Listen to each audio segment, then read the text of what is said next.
तो जब भगवान कृष्ण कौरवों के पास गए तो उन्होंने कहा, जब आप आधा राज्य नहीं दे सकते तो सिर्फ 5 गांव दे दीजिए, और इतना बड़ा हस्तिनापुर का राज्य है, 5 गांव देना कोई बड़ी बात नहीं है। मैं 5 गांवों पर पांडवों को मना लूंगा और इस भीषण विध्वंस को दुर्योधन टाला जा सकता है। पर दुर्योधन ने भगवान कृष्ण को अपमान करके भगा दिया और बात दिया कि ग्वाले यहाँ से भाग जा और उन 5 व्यक्तियों को बता देना कि बिना युद्ध के मैं सूख लो बराबर भी नहीं दूंगा। भगवान कृष्ण ने युधिष्ठिर से आके कहा, जब तुम्हारे पास युद्ध शेष है वरना तुम्हारे पास कुछ नहीं बचता, ऐसे भक्तियाँ जन्म तलवार धनुष और पैदल सैनिक कुरुक्षेत्र में खड़े हुए।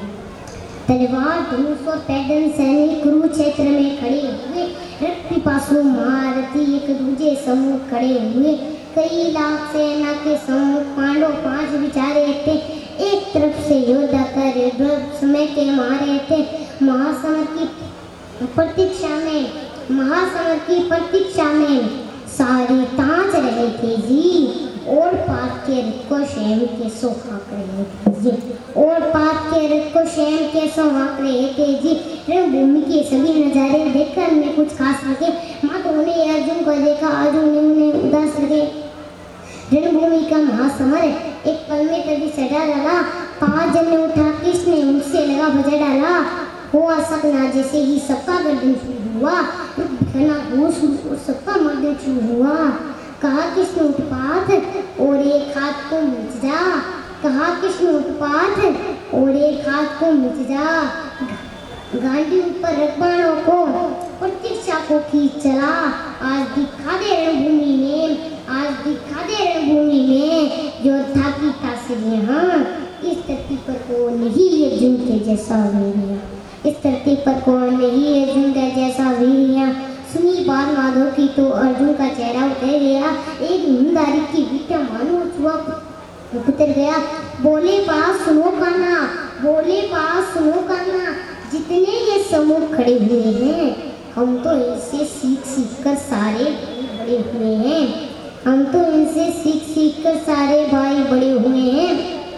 इधर खड़े बाबा भी सबने मुझको गोद खिलाया है, गुरुदेव ने धनुर्बाण का सारा ज्ञान सिखाया है, सभी भाई पे प्यार मटाया, उनकी माँ तुम्हारी ने कमी कोई नहीं छोड़ी थी, प्रभु माता गांधारी ने। ये जितने गुरुजन समूह खड़े हुए सभी पुण्य लायक थे, माना दुर्योधन दुशासन थोड़े से नालायक हैं। अरे मैं प्राप्त क्षमा करता हूँ, मैं प्राप्त क्षमा करता हूँ, बेशक हम ही छोटे हैं या जैसे भी ये आखिर माधव सब ताऊ के बेटे हैं, जैसे भी ये आखिर माधव सब ताऊ के बेटे हैं। छोटे से भूभाग की खातिर हिंसक नहीं बनूंगा मैं। इंद्रप्रस्थ के राज्य को एक धर्म से भूखा योद्धा अर्जुन एक जमीन का टुकड़ा बताता है और भगवान से कहता है कि छोटे से भूभाग की खातिर हिंसक नहीं बनूंगा मैं, छोटे से भूभाग की खातिर हिंसक नहीं बनूंगा मैं। स्वयं ताकर अपने कुल का विध्वंसक नहीं बनूंगा मैं, स्वयं ताकर अपने कुल का विध्वंसक नहीं बनूंगा मैं। खून सने आंखों को होता राजभोग अधिकार नहीं, परिवार मार कर गद्दी मिले तो सिंहासन स्वीकार नहीं, परिवार मार कर गद्दी मिले तो सिंहासन स्वीकार नहीं। रथ पर बैठ गया अर्जुन, रथ पर बैठ गया अर्जुन और मुंह माधव से मोड़ दिया। रथ पर बैठ गया अर्जुन और मुंह माधव से मोड़ दिया। आंखों में आंसू भरकर गांडीव हाथ से छोड़ दिया, आंखों में आंसू भरकर गांडीव हाथ से छोड़ दिया। गांडीव हाथ से जब छूटा माधव भी को चुकलाए थे, गांडीव हाथ से जब छूटा माधव भी को चुकलाए थे। शिशपात पर गर्व हुआ, मन ही मन हंसाए थे। बुआ ने सोचा इसका सब कुछ जा रहा है, फिर भी ये परिवार की बात कर रहा है, संस्कार की बात कर रहा है, तो कहीं ना कहीं मेरे संस्कार है कि गांडीव हाथ से जब छूटा माधव भी कुछ बुलाए थे, शिषपाद पर गर्व हुआ, मन ही मन मुस्काए थे। शिषपाद पर गर्व हुआ, मन ही मन मुस्काए थे। मैंने सोच लिया चूंकि बुद्धि नष्ट दे दूंगा, सर्वभूमि में पाप को कमजोर नहीं पड़ने दूंगा। धर्म बचाने की खातिर करो अभ्यास शुरू हुआ। उसके बाद जगतगुरु का गीता ज्ञान शुरू हुआ। उसके बाद जगतगुरु का गीता ज्ञान शुरू हुआ। एक नजर में, एक नजर में, एक नजर में, एक नजर में रणभूमि के कंकड़ तोड़ गए माधव। टकटकी बांध कर देखा, अर्जुन एकदम बोल गए माधव, हे पाद मुझे पहले बतलाते, मैं संवाद नहीं करता। हे पाद मुझे पहले बतलाते, मैं संवाद नहीं करता। तुम सारे आबादियों की खातिर कोई वार नहीं करता।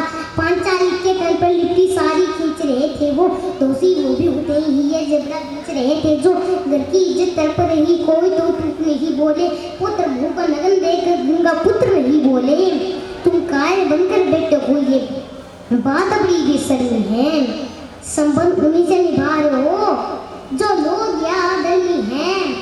हे पांडव के पुत्र, हे पांडव के पुत्र, धर्म का कैसा कर्ज उतारा है। शोले होने थे आंखों में, पर बेटी जलधारा है। शोले होने थे आंखों में, पर बेटी जलधारा है। और गांडी उठाने में पार्थ जितनी भी देरी यहाँ होगी, गांडी उठाने में पार्थ जितनी भी देरी यहाँ होगी, इंद्रप्रस्थ की राजभवन में उतनी अंधेर वहाँ होगी। इंद्रप्रस्थ के राजभवन में उतनी अंधेर वहाँ होगी। इंद्रप्रस्थ के राजभवन में अधर्म धर्म की गहराई में खुद को नाप रहा हूँ। अधर्म धर्म की गहराई में खुद को नाप रहा हूँ। अस्ताफी तेजी और थर-थर काँप रहा हूँ। एक बात मुझे पहले बतलाओ, कुलनासर कैसे बन जाऊँ? सिंहासन लाशों पर मैं शासन कैसे बन जाऊं? कैसे उठेंगे करूं पर जो कर पर अधर लगाते हैं। का मतलब होता हाथ, अधर का मतलब होठ। जो मेरे हाथों को चूट पर उन पर हाथ कैसे उठाऊं? कैसे उठेंगे करूं पर जो कर पर अधर लगाते हैं। करने को जिनका स्वागत ये कैबे समझ जाते हैं। इन्हीं करो ने बाल कलाई में सबके पैर दबाए हैं। इन्हीं करो को पकड़ कर मैं पितामह है मुस्काए हैं। अपनी बाणों की नोक उनकी ओर करूंगा मैं। कैसो मुझको मृत्यु दे दो, उससे पूर्ण होऊंगा मैं। कैसो मुझको मृत्यु दे दो, उससे पूर्ण होऊंगा मैं। बहुत दूर के मुझे न कुछ भी पास दिखाई देता है। माधव इस रणभूमि में बस नाच दिखाई देता है। माधव इस रणभूमि में बस नाच दिखाई देता है। बहुत बहुत बहुत के किंतु जगह मुसाते थे और ज्ञान की गया निम्न चरकारी बसाते थे। जन्म अंत यह होगा बिल्कुल ना नहीं चकते, क्या होगा अंजाम युद्ध का ये परवाह नहीं करते। इस जीवन के रथ पार में कोई दूजे साथ नहीं। इस जीवन का खड़े पेशना न के बस की बात नहीं। तुम न जीवन देने वाले नहीं मारने वाले हो, न जीत तुम्हारे हाथों में, तुम नहीं हारने वाले हो।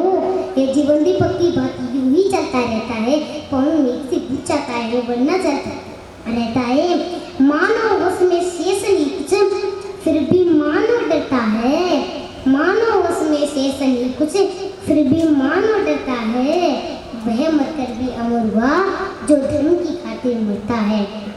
वह मरकर भी अमर हुआ जो धर्म की खातिर मरता है। न सत्ता सुख से होता है, न सम्मानों से होता है। जीवन का सार सफल केवल बस बलिदानों से होता है। दैदान योद्धा ही करते हैं, दैदान योद्धा ही करते हैं। न कोई दूजा जाता है। रणभूमि में वीर मरे तो शव भी पूजा जाता है। रणभूमि में वीर मरे तो शव भी पूजा जाता है। प्रवृत्ता की प्रवृत्ति जैसे खोटे शस्त्र बदलती है, वैसे मानव की दिव्य आत्मा दैहिक शस्त्र बदलती है। ऐसे मानव की दिव्य आत्मा दैहिक शस्त्र बदलती है।